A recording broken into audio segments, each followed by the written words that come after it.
প্রার্থী বদলের দাবি।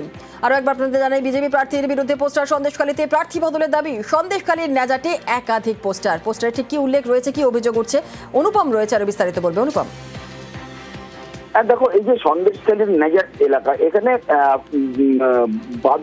সন্দেশখালীর যে বিজেপি প্রার্থী সনদ সরদার, তার বিরুদ্ধে একাধিক পোস্টার পড়লো এবং পোস্টারের নিচে লেখা রয়েছে যে আদিবাসী বৃন্দ তাদের পক্ষ থেকেই পোস্টার মারা হয়েছে, এমনটাই দাবি করা হচ্ছে পোস্টারে। তাদের যেটা মূলত দাবি, এই সনদ সর্দারকে অবিলম্বে তাদেরকে সর্দারকে পাল্টাতে হবে এবং স্থানীয় সন্দেশকারী যে কোনো একজন প্রার্থীকে তাদেরকে টিকিট দিতে হবে এবং এখানকার প্রার্থী করতে হবে। তার কারণ সনদ সর্দার এই মুহূর্তে বসে যেতে থাকে, সে সন্দেশখালীর মানুষ না, সেই জন্য তাকে মেনে নিতে পারছে না।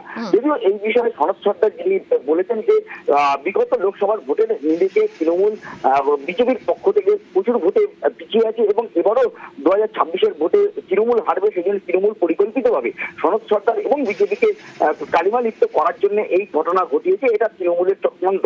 যদিও তৃণমূলের এখানকার যিনি ইমাম আলী কাজী বলে এখানকার যিনি ব্লক সভাপতি আছে, তিনি যেটা বলেছেন, এটা বিজেপির ভোটে এতটাই গোষ্ঠীদ্বন্দ্ব বেড়ে গেছে যে বিজেপি না নিজেরাই তাদের প্রার্থী পাল্টানোর জন্য এখানে পোস্টার মেরেছে এবং এই পোস্টার যদি না পাল্টানো হয় তাহলে এরপরে আরো বৃহত্তর আন্দোলনের নামবে বিজেপি, এমনটাই কিন্তু দাবি করছে তৃণমূল। তার কারণ তৃণমূলের পক্ষ থেকে যেটা দাবি করা হচ্ছে যে এই যে ক্ষোভ পুরো সন্দেশখালীতে ছড়িয়ে পড়েছে, যার কারণে তৃণমূলের কানেও এইসব খবর এসেছে।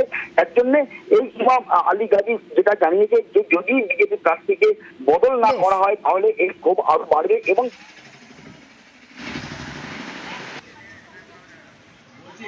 হেডলাইন